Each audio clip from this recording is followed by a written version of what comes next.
mulai sedikit perkenalan ya. Perkenalkan nama kakak sudah Zakia. Kakak di sini sebagai konselor ya.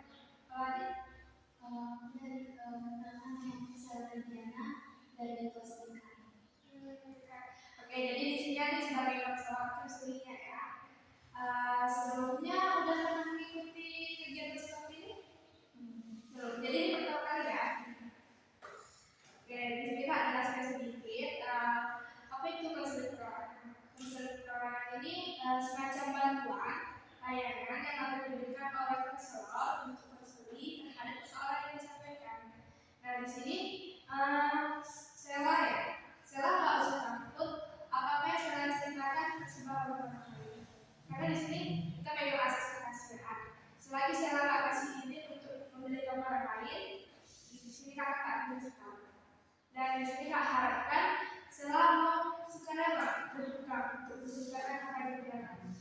Boleh itu persoalan yang terlalu atau persoalan yang baru terjadi. Di sini harapkan kita sama-sama menjaga keamanan ya. Sampai sini paham? Ada yang mau ditanyakan nggak di sini? Nggak, sudah cukup. Nah, kira-kira apa yang membuat salah sampai ke sini? Kayak penasaran aja sih, kayak bingung gitu. Kayak kesannya itu gimana sih? Oh, jadi penasaran ya? Apa itu konseling? Oke, inilah konseling duduknya berhadapan. Nanti Sela bakal ngerasain di semester berikutnya, di semester apa? Nah, jadi di sini kita mulai aja ya. Kira-kira apa yang mau Sela ceritakan ke kita?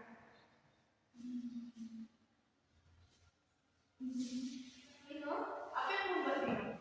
Karena dia kayak merasa kayak belum kenal, mau cerita tuh kayak insan gitu. Iya. Ya, karena kita baru pertama kali juga ya ketemu, makanya canggung kan. Mungkin kalau kenal sama teman-teman yang udah lama dan juga dari awal masuk pasti bisa dibutuhkan. Nah itu kita harapkan saya bisa terbuka sama teman-temannya. Itu saya cerita apa aja Bapak?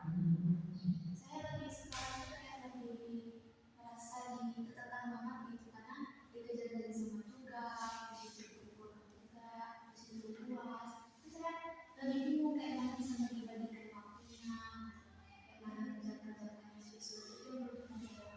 Terus kayak merasa ke akademis sih, kecemasan. Jadi di sini salah lagi merasa cemas dan tertekan, betul? Sebelumnya tugas-tugas apa yang bikin bisa? Ya tugas-tugas dalam minggu kayak beda. Jadi tugas-tugas yang kayak biasa ya. Kenapa saya merasa itu tertekan? Karena di saat itu menjelaskan, saya tuh belum paham, betul-betul paham. Tapi kalau ingin menanyakan itu kayak seger banget untuk menanya karena udah pengakhiran itu. Jadi kayak apa sih yang dijelaskan nggak masuk gitu. Jadi di sini perasaan awalnya karena saya dan mau bertanya itu sudah di akhir, sudah di akhir pertemuan gitu. Ya sudah selesai materinya. Oh, kenapa pas di awal-awal saya tidak menanyakan hal-hal yang tidak penting? Karena mau ditanyakan tuh bingung apa yang ditanyakan gitu. Sulit untuk menyusun kata-katanya ya. Oke, kalau boleh tahu itu di setiap mata kuliah atau cuma beberapa? Ya dari setiap kuliah aja yang melihat kayak belum dari pelajaran aja gitu kayak asing gitu dengan kayak misalnya kan instrumen tes ya kan terus tuh kayak lagi laporan itu kan tuh kayak berbasis di laptop gitu kayak belum paham gitu tapi kalau berbasis materi itu masih bisa dipahami gitu kan tapi kalau berbasis laptop sudah segitu kayak laptop itu kayak mana gitu kan laptop ini kan banyak gitu nggak bisa apalagi kita mata-matain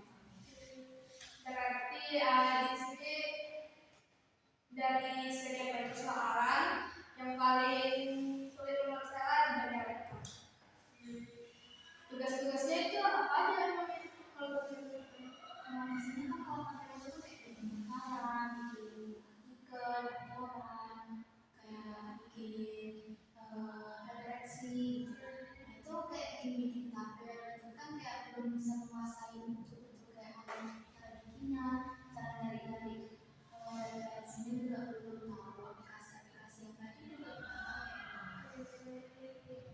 Sebelumnya kalau boleh tahu sekarang teman oh pesantren. Pesantren ya, memang pesantren jarang pegang komputer, pegang komputer. Tapi saya punya apa elektronik itu laptop atau komputer?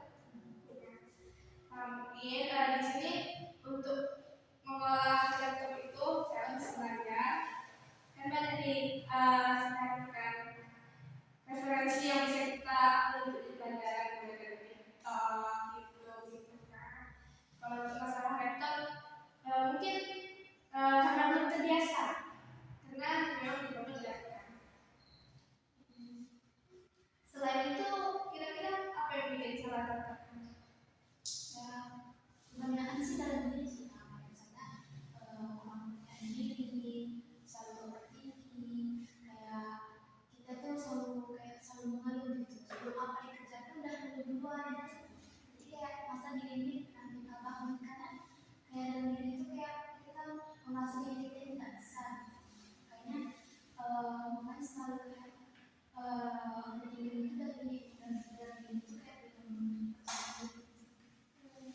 Kenapa Sela bisa menganggap diri Sela belum bisa atau tidak percaya? karena kayak aku itu bisa aku melakukan itu kayak sulit banget, aku nggak bisa gitu, kayak udah overthinking duluan gitu. Ya, memang overthinking itu nggak bisa kita hindari. Tapi sebenarnya overthinking itu bisa kita hindari. Kayak dengan kita sering latihan, sering ya apa yang orang itu bikin bisa, kita coba terus. Karena tahu dengan kita mencoba, kita jadi bisa.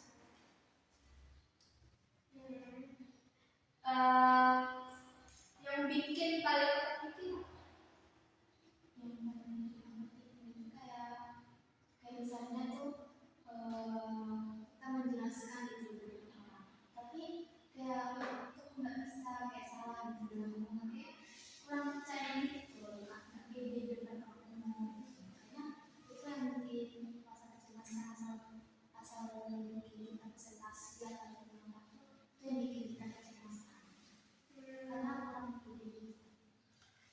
lebih takut nggak untuk berdiri di depan itu? Takut ya? Kalau misalnya, tapi kan di situ tugas pasti ada kan presentasi. Kalau di masa itu kayak Pas mau itu kayak cuma duluan kayak bisa nggak ya, jadi pas udah kayak udah ngejarin itu, oh, ternyata kayak nggak sesusah itu gitu. Tapi setiap momen pasti ada yang gitu, itu lagi misalkan sebenarnya ya demam panggung gitu kan bahasanya kan. Itu tuh hal yang wajar, apalagi kita baru mencoba hal yang kayak gitu, jadi itu wajar.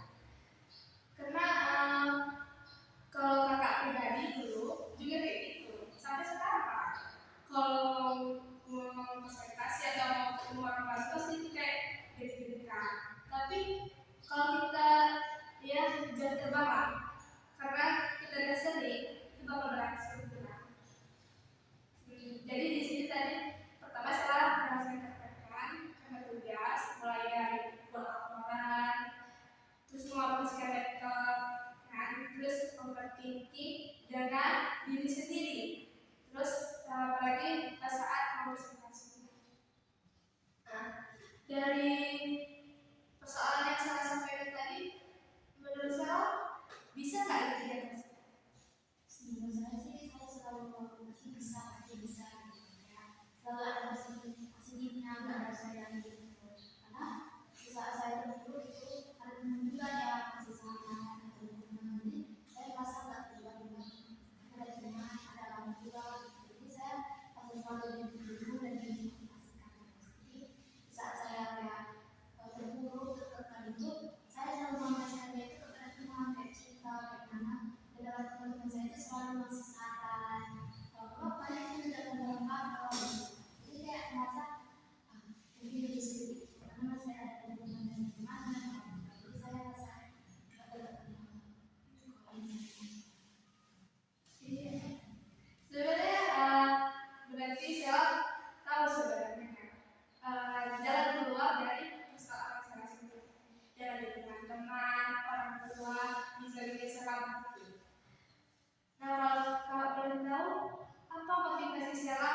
akhirnya untuk kuliah. Lebih banyak ke orang tua sih, Kak. Oh, di seluruh waktu. Iya, karena kalau saya waktu itu kan dari tamat kuliah itu memang ada intensi mau kuliah. Karena kuliah pun di sini tuh karena namanya jurusan mereka tuh juga asal-asalan. Jadi karena asal-asalan itu jadi kayak belajarnya itu aman-aman gitu, kayak nggak disusun. Jadi awalnya kuliah itu cuma pengen PPI aja, keagama aja gitu. Karena emang udah jurusannya dari awal gitu kan. Udah ada bekal juga. Kalau masuk BK ini kan pemasaran nggak dekat, dari MTS ke ABK, jurusan ke ABK, tiba-tiba lulusnya di BK. Terus itu kayak masalah gimana nih nggak secara sistematis gitu. Ya kan udah terlanjur lulus kan kayak pengalaman itu seneng banget untuk bisa kuliah. Jadi pas lanjut aja tidak ada aja. Berarti ini bisa dibilang pilihan kedua apa? Pilih Kedua. Jadi pengennya sebenarnya yang bagian agama. Cuman Allah takdirkan saya harus kuliah. Sebenarnya kira-kira kita ketika kan sering kan ya kan gak bakal diuji sesuai kemampuan. Berarti Allah tahu kalau saya mampu gitu kan. Ya tinggal saya memutuskan lagi ya. Karena udah terlanjur gitu kan, coba luruskan gitu kayak pengennya jadi apa nih setelah ini. Dan nanti dengan tugas-tugas yang terus datang, saya merasa lebih siap gitu dengan tugas-tugas yang akan. Dari sini karena udah terlanjur nih di BK, kita selalu ada nggak pikiran nanti mau jadi apa atau pengen jadi apa, belum ada. Belum ada sih, belum ada. masih jalannya itu masih Sekarang. jalannya itu kayak nggak khusus gitu kan, masih belum lebih kayak belum terarah. Jadi kayak belum ada tujuan gitu. Jadi masih perjalanannya aja, masih mengalami aja. Terus sekarang udah semester 2 nih. Udah hebat itu, udah bisa jalan ke semester. Di sini mungkin Kak sedikit kasih karena sudah lanjut tadi. Terus saya tadi merasa tertekan dengan tugas. Mungkin di sini bisa dalam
ngejudge diri kita, bisa nggak ya, gagal nggak ya. Nah itu dulu yang harus diluruskan. Jangan, memang sampai sekarang pun, sampai contohnya kakak sampai di semester ini itu masih ada pikiran kayak gitu. Tapi sebisa mungkin kita minimalisir, kayak kita belum boleh, tapi sekali itu kita tambah dari kalimat positif, pasti bisa. Kayak mana pun pasti bisa, pasti bisa kerja, bisa gak jadi pengangguran, bisa apa. Jadi coba kata kesimpulan ya. Di sini saya tertekan karena dengan tugas. Sebenarnya itu juga karena harapan orang tua, benar nggak? Atau tertekannya begitu saja harapan orang tua?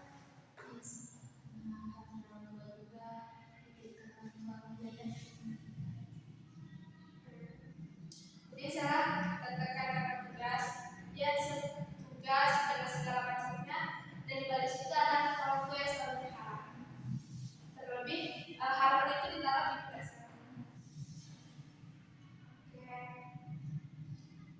Kira-kira apa yang bisa saya lakukan untuk setidaknya mengurangi rasa tertekan, rasa cemas, dan rasanya bisa menjalani protokol. Saya lebih ke kayak refreshing sama teman-teman ya, kayak ngobrol, karena di teman itu rasa stres, rasa cemas itu kayak hilang juga banget gitu. Jadi setiap ada perubahan atau apa, kami selalu refreshing kayak jalan-jalan, kayak ke motor atau intinya yang bisa melepaskan stres kecemasan dalam hidup, bisa juga biar habis dari situ kita menjalani itu kayak lebih berada di hubungan. Dari habis melakukan hal-hal itu, menurut saya berkurang nggak stres yang ada? Berkurang. Jadi lebih ada lagi berbicara dengan, karena kalau misalnya aku selalu tertunduk tertekan selalu terpuruk gitu, aku selalu nggak bisa aktif. Kalau misalnya aku selalu di kamar aja, nonton aja gitu. Jadi kalau aku nggak ada di situ, aku selalu tempat teman-teman. Jadi di situ saya kayak lebih rame-rame, rasa tertekan itu bareng-bareng, rasa cemas itu kayak bareng-bareng gitu. Jadi kalau misalnya aku merasa cemas sendiri, aku nengok teman aku juga gitu, sama susah gitu. Tidak apa sendiri aja susah. Jadi sebenarnya kan hal ini nggak salah sendiri. Teman-teman saya pasti juga terasa. Jadi mungkin jangan kayak saya katakan tadi, rasa tertekan cuma bisa teratasi. Kalau misalnya kalau dari kegiatan kampus lah, selain tugas ada nggak yang menjadi catatan? Karena aku udah keluar dari organisasi ini ya, iya karena menurut aku namanya organisasi itu seru gitu kan, banyak kawan seperti teman-teman. Tapi karena semakin banyak tugas ini, setelah mengikuti jadwal organisasi itu, sampai waktu itu aku sering nggak tepat waktu gitu, daripada aku nggak konsisten nantinya depannya bikin nggak kompak dalam organisasi itu, mending aku nggak tadi aja lebih fokus ke kuliah. Berarti organisasi tadi menurut saya nggak menghalang, kayak bikin nambah beban. Iya, kayak takutnya nanti karena nggak sistematis, nggak konsisten itu yang bikin tak organisasinya, jadi kayak gitu lah. Tapi dari segi kayak maaf ya, dosen itu menurut saya jadi tekanan juga. Ada sih dosen yang kita ditekan, tapi kira dosennya itu kayak dosen itu menegaskan kita itu untuk selalu aktif di kelas, kayak kita itu nggak diem aja, tapi dengan cara dosen itu yang kami aktif, kami tuh merasa tertekan karena kami kayak mau itu kayak gimana gitu, diusahakan supaya bisa aktif, tapi teman-teman bagian itu kayak merasa kurang bisa gitu. Jadi dosen ini mengatakan harus bisa. Oke. Dan kalau misalnya dengan yang dikatakan dosen itu, saya udah pernah jawab kayak itu aktif kayak bertanya, ya kan? Biasanya kayak gitu kan, bertanya, mengasih saran, berpendapat. Pernah coba? Menurut saya kayak apa? Menurut saya tapi kayak bintang gitu, kayak yang itu bintang, tapi saya mencoba berani aja. Dengan saya mencoba bertandingan itu sebenarnya adalah yang bagus, karena saya bisa mengatasi rasa ketakutan itu dalam mencoba. Semakin kita terus mencoba, maka apa yang jadi ketakutan saya itu jadi angka lalu. Kira-kira apa tujuan saya dalam menjalankan kuliah ini? Kalau tujuan sekarang masih kosong, karena saya selalu menjalankan kuliah ini untuk kayak bisa pengen cari tahu, pengen ya ada sih kayak masih mencari tahu, masih pengen memahami gitu. Kalau soal tujuan paling tujuan kesini itu untuk kuliah. Kalau misalnya kayak semester ini harus dapat PK segini, itu bakal jadi tujuan atau biasa aja? Kalau soal kita ya saya termasuk orangnya yang ambisius. Oh ya. Karena satu harapan yang saya lakukan itu harus bisa berhasil gitu. Makanya kalau nggak sesuai ekspektasi saya itu masalah kecil banget dan saya menangis. Karena kan di semester 1 itu saya menangis bukan bekerja. Tapi ketika saya ujian, saya udah berusaha banget gitu kan. Terus terima hasil IPK kok segini gitu kan. Tapi kayak nggak sesuai pada saya, kayak rasa ada kecewa sedikit, tapi ada rasa bersyukurnya karena kayak udah berhasil, udah bisa ini usaha apa yang diharapkan. Terus kalau misalnya berharap dengan IPK, berharap sih bisa naik kan. Tapi kalau misalnya nggak sesuai dengan harapan itu lebih sakit, jadi saya nggak mau berharap. Jadi lebih tetap berusaha tapi hasilnya lebih iya. Karena saya selalu berharap tapi hasilnya nggak sesuai, itu lebih menyakitkan. Itu yang buat saya nggak semangat dan lebih. Makanya saya berusaha aja tapi hasilnya itu terserah aja. Oke, berarti sebenarnya ketekanannya Sela tadi bisa diatasi dengan kayak Sela habis tadi kan. Tapi habis itu ini tertekan nggak? Tekan juga, kayak tertekan tapi kayak aku pengen sesuatu itu harus bisa didapatkan gitu. Makanya kalau tertekan aku jalanin. Kayak ngerasa harus gitu ya. Oke, jadi sebenarnya ketekanannya Sela masih dibarengi dengan rasa habis tadi. Jadi ngerasa biarpun tertekan harus ngejalaninnya biar gampang. Kalau saya tertekan dengan apa itu lebih kayak menyakitkan banget. Oke. Menurut Sela, kira-kira apa yang bisa Sela lakukan kalau apa yang Sela lakukan tidak sesuai dengan Lebih ke sakit kayak menulis itu ke hati, kayak lebih menyendiri sih, lebih menentukan apa sih kesalahan, kenapa nggak bisa dapat gitu kan, kayak kok bisa sih nggak sesuai begini gitu kan. Terus selalu menyendiri lah tapi selama dipikir-pikirkan itu lagi kayak langsung menambah pemikiran gitu. Jadi daripada aku nanti depresi, stres, karena mental, aku lebih udah sih ini emang udah hasil usaha kok, harus bersyukur gitu kan. Lagi agak negatif tapi negatifnya itu pas udah tinggi banget aku langsung ke arah yang bagus ya, apa yang Sela lakukan itu tidak bagus. Jangan Sela memang kita boleh mengeluh itu ibaratnya menghilangkan rasa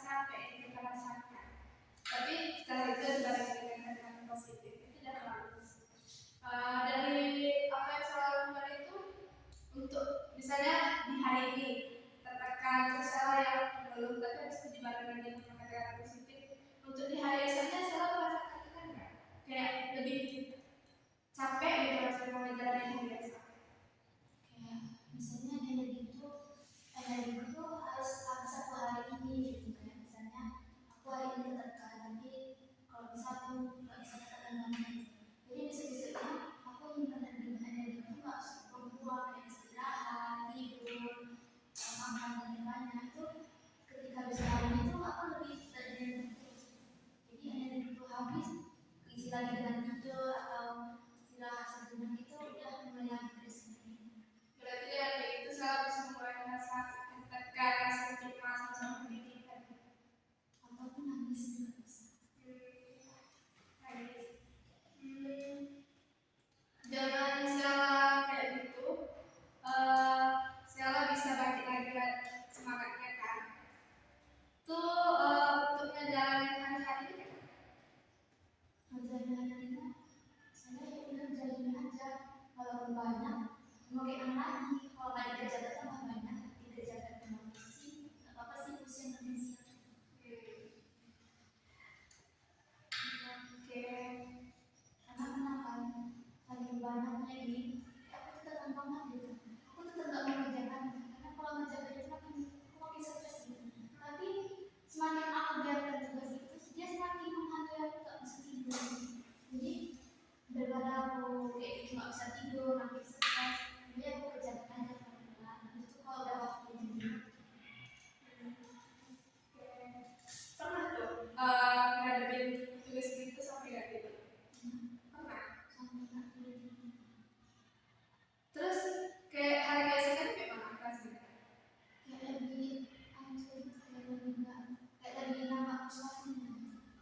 Kayak lebih itulah, kayak nampak kali frustrasinya, ngadepin kuliah itu nggak fokus, terlalu kepikiran terus. Oke. Berarti dan semua yang saya ceritakan tadi sebenarnya saya udah bisa ngambil solusi, langkah yang baik untuk mengatasi. Cuman memang di balik solusi ini pasti ada rasa tertekan lagi, tapi tunggu solusi baru lagi, tertekan lagi ya kan. Kira-kira kalau untuk tugas orang tua tadi belum banyak cita-citanya apa. Setelah apa yang saya lalui, kira-kira ada nggak yang bisa kayaknya harus jadi ini atau harus kayak jadi untuk orang tua atau untuk diri sendiri? Kayaknya kayak mulai ada gitu kan.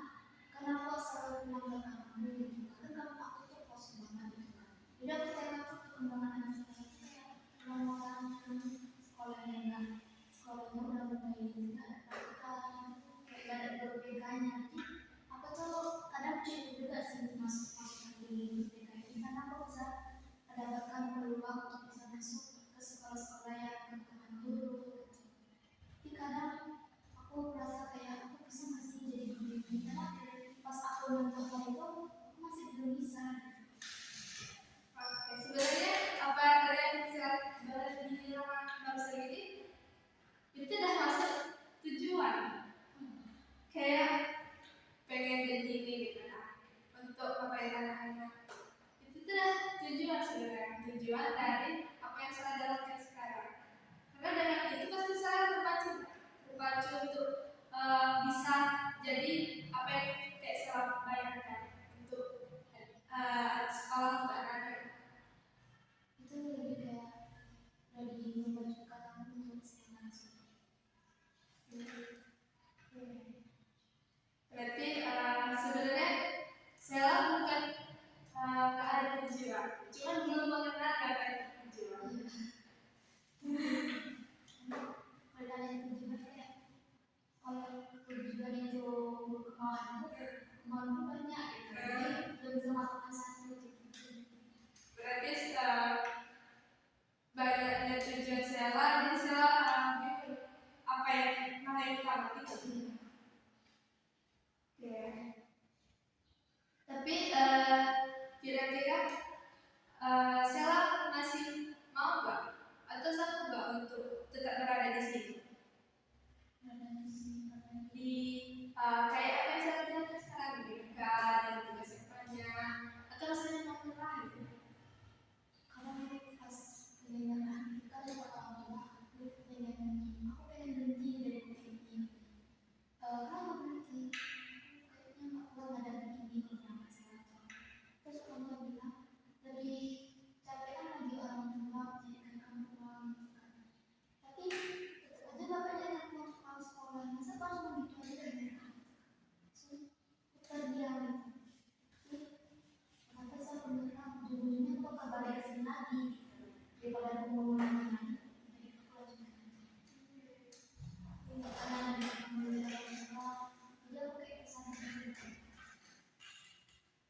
orang kayak gimana jalannya, mau nggak semangat mau semangat nggak semangat jalanin gitu kan kayak nggak sesuai ekspektasi kita gitu. Jadi walaupun yang nggak dibuat, walaupun yang dibuat itu nggak sesuai dengan harapan kita, itu Dari yang saya ceritakan, mungkin bisa cara kalau menceritakan sama masyarakat itu kan kayak orang itu lagi capek kayak orang pulang kerja, nah udah makan belum. Jadi kalau udah kondisinya baik, kita bisa curhat, kayak gini. Tapi kita curhatnya bukan maksud untuk nggak mau ngejalanin, cuma ingin menyampaikan rasa capek aja. Kita cerita orang bisa memahami orang capek. Dan mungkin juga sebenarnya di balik capek kita orang juga capek. Jadi sama-sama. Tapi kalau misalnya kita nih ya kan, capek pengennya cerita sering berdekatan itu cukup kan sebenarnya. Mungkin saya bisa kasih ke orang tua, saya cerita, tapi pengen cerita aja nggak usah dikomentari apapun. Biasanya saya ngelakuin apa yang kalian inginkan. Tidak ada sesuatu saja. Jadi yang mengajari hati cuma itu.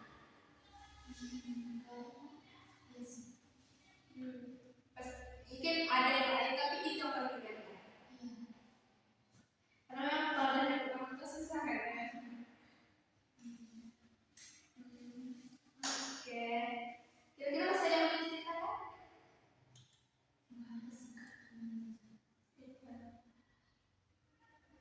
Oke, sebelumnya kuliah sebelumnya aman. Ini mau masuk minggu depan ujian ya? iya lulus itu udah mulai sibuk-sibuk banget karena emang sudah ujian belum belajar.